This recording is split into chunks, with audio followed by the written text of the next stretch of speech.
Young Australian Champions is a new initiative that we've done teaming up with the Victorian Government and the Department of Justice to help young people who have dealt with the criminal system create some type of positive craft on their own and share with their peers and communities around to shed light on how they've been able to change their life with the previous past with crime and the justice system.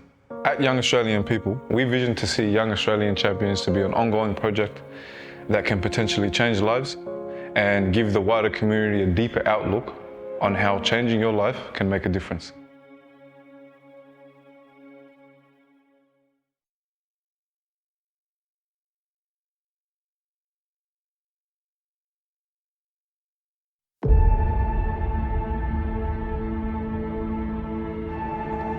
I look at them later on in their lives and I've seen how they've gone down the wrong path. If you don't change your path or you don't change your ways, you only have two options. You're gonna be dead or in jail. I think youth crime crisis.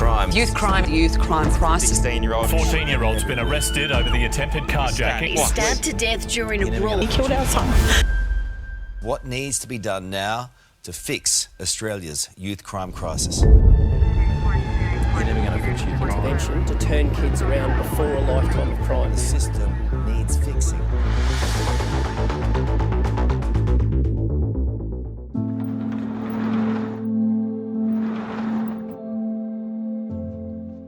My name is Zaid, I'm 25 years old, Melbourne born and raised, and I'm here to share my story. Hopefully I could change somebody's life or direct the youth in a better pathway. My name is Mukhtar Dahir. I'm 22 years old. I grew up and also was raised in Flemington. So my name's Apakura, my friends call me Api, and I worked in the justice system as a correctional officer for about 3 years. And I worked a lot with the youth here in the criminal justice system. So my name is Barry Berry. I'm born and raised in North Melbourne. Born with cerebral palsy. My parents are from Eritrea, from East Africa. I've worked with a lot of young people. I've been involved with them as well, in going to courts with them and supporting them as a community leader. And they always call me for reference or those kind of things as well. So.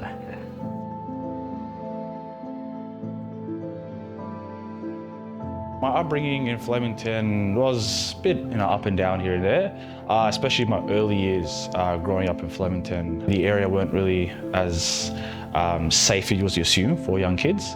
It reached the point where my parents would pretty much witness how the police would treat certain people around and how certain people within the area weren't really law-abiding citizens pretty much. So you get a lot of young people who are facing a lot of trauma because their parents don't want them to become like a lawyer or a doctor. The environment that they're brought up in hugely shapes how they view the world. Especially kids who had been dropped out of school, kids who've been in and out of juvenile. I got to work in the youth unit, which is specific for youth, 25 or 26 and under. This specific kid was interesting to me because he was young, and I was just like, why are you here? You're so young. Why are you here? And he said, it's all I know. I was like, what do you mean? And he points out, literally in the unit, that's my cousin, that's my brother, that's my uncle, that's my dad. I was like, did you choose this? Did you consciously decide to follow the same path as them? Or were you just like, this is the path laid out for me? And he's like, yeah, it's just all I know, so I just followed. I don't know anything else.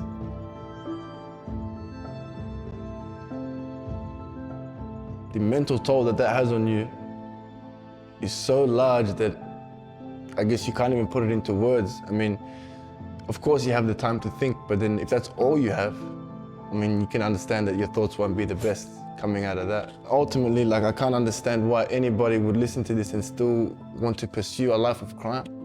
There's nothing cool about that. I had no money to give my family. You're in a box, more or less. So I really sat there and I thought to myself, like, this can't be it, More or less, how the hell did I even end up here?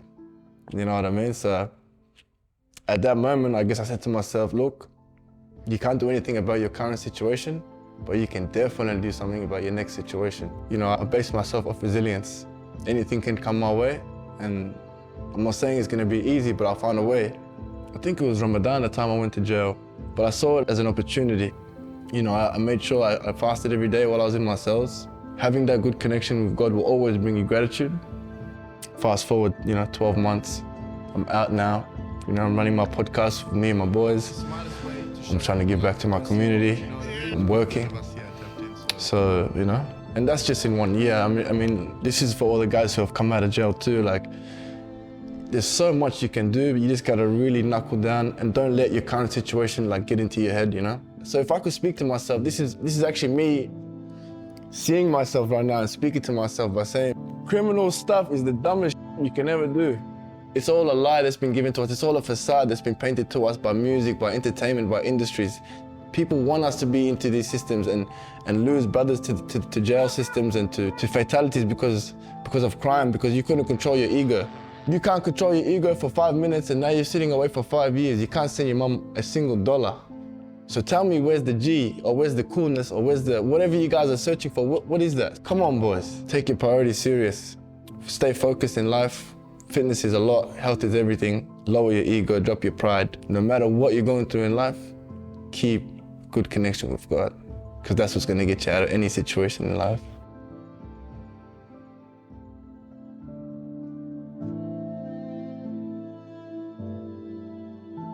There was not much role models growing up, especially when I was younger.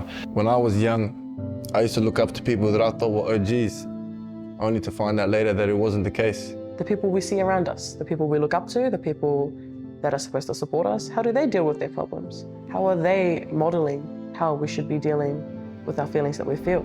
They go in self-sabotage or self-harm and suicide. I think the role models of today for the youth need to be a little bit better, need to be a little bit more accountable. Just think twice about your actions and, reflect on what kind of influence you carry. And when youth are seeing that, when they're looking up at the people who are meant to guide them on the right path, and that's the path they see them going on, towards the alcohol, towards the drugs, towards the self-sabotaging behaviors, of course that's all they're gonna think that's available to them, because that's all they see. They don't see anyone else modeling going to therapy or seeking help or speaking up about how we feel. The only thing they see is exactly what we do. My role model is my old man. He's been with me since I was a kid, and as I said, I had a disability. Took me everywhere, took me to weddings, birthday parties, music events. So for me, that's my dad is my role model. We're trying to change the game. We're trying to give game to the younger men coming up about what it really means to be a man.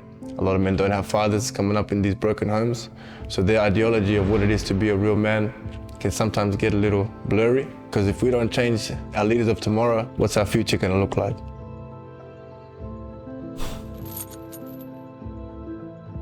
The system tried to generalize everyone that their situation is so delicate. Where they are, where they stand from, their point of view isn't general. It just simply isn't. They're in a whole different, they view the world differently from where they are and from where they've come from. We can't treat them like they're the same because they're not.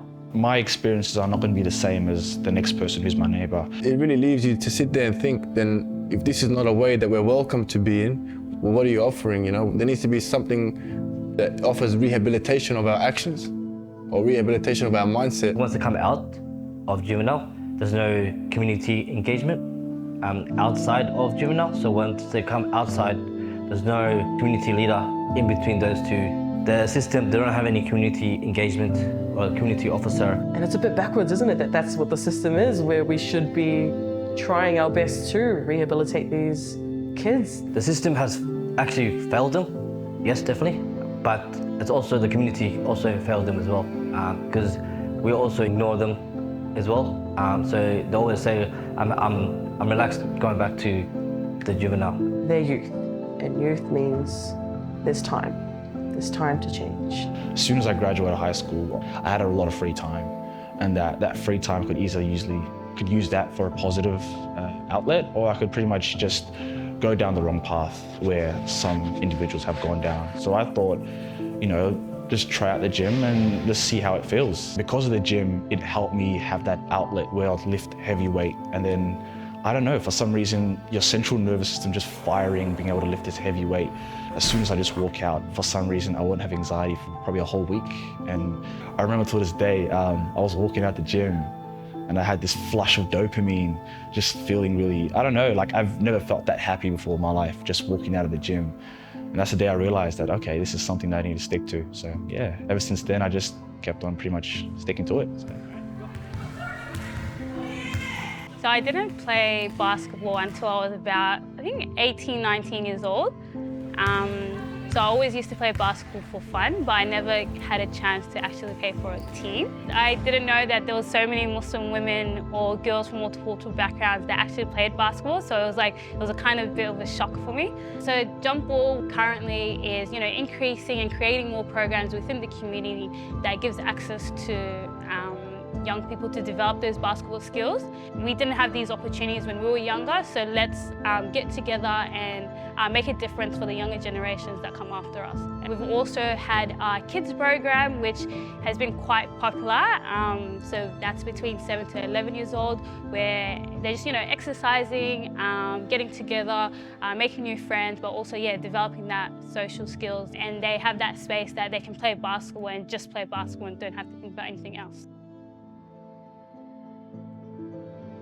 We have this thing called duty of care where we have to ensure that they're safe physically, mental well-being as well. But until you're actually seeing what these youth are going through and the struggles they face on the daily, in and out, being confined, having to deal with their own mental battles and not having the tools to be able to express said mental issues, that's another big factor for the youth at risk, is they don't have a sense of belonging. They don't have culture to fall back on like I did. And there was this one kid that we got every day. He was one of the reasons why I saw hope, until one day I asked how he was again, like we normally did every morning. And he actually said, to be honest, miss, I'm not doing okay. He told me a story about how his grandmother had passed away and it was COVID at the time. The funeral was that day. And I had to speak to the supervisors, I spoke to the managers, and they were like, oh, look, we're not allowed to get them out of the cell for these reasons. This kid doesn't speak. Again. So for him to have spoken up about it as well was huge to me. Spoke to my mates who also knew that there was something we could do. We knew there was something. And so we had to go through all these systems, and we found it, a legislation that said that they were able to come out of the cell in a confined space with just one supervisor to monitor them on the Zoom, so that it was COVID safe. All the regulations were followed. And I slapped that on the supervisor, and they said you have to get manager's consent. Slapped it at the manager. By then it's 10 a.m. Night shift finishes at 8. We made it happen. We had the Zoom, and then they were pushing for me to go home, and I was like, no, I don't care if I'm not paid for these hours. I will stay and monitor him on the Zoom, because he asked if I could, because he knew no one else actually cared. And so I'm exhausted, but I'm like, nah, I'm not leaving until this kid has someone, because someone had to advocate for this kid, and no one would. And so I was like, I will. So Young Australian People is an organisation where we support young people in terms of employment, mentoring and workshop. How it works is pretty much we are the middle ground. So we know a lot of organisations and a lot of service providers that got jobs opportunities. We refer young people, but before we do it, we mentor them and we help them with their resumes and cover letters, and then we make them ready, and then we send them off to a job provider, and they can help them more in terms of interview skills and those kind of things. When we first started, we had about, our first job was Australian Open, and we had about probably 80 applicants getting 2 jobs. We had the Grand Prix as well. We had about probably 20, 25 people who are interested in working, and they're still currently working as well in the high positions. Pretty much the organisations that we refer to them, they understand where they're coming from. So we try and make sure that confidence building between those two, basically. Providing more options, because that was the thing. They think it's just path A, path B, path familiar, path bad, but I'm used to it. Or path B, I don't know, I'm scared. I don't want to even find out what path B is. What if we gave them visions and pictures of what path B could look like and how good that could be for them? We could show them look, if you came on this path, we have this opportunity for you to stray away from crime.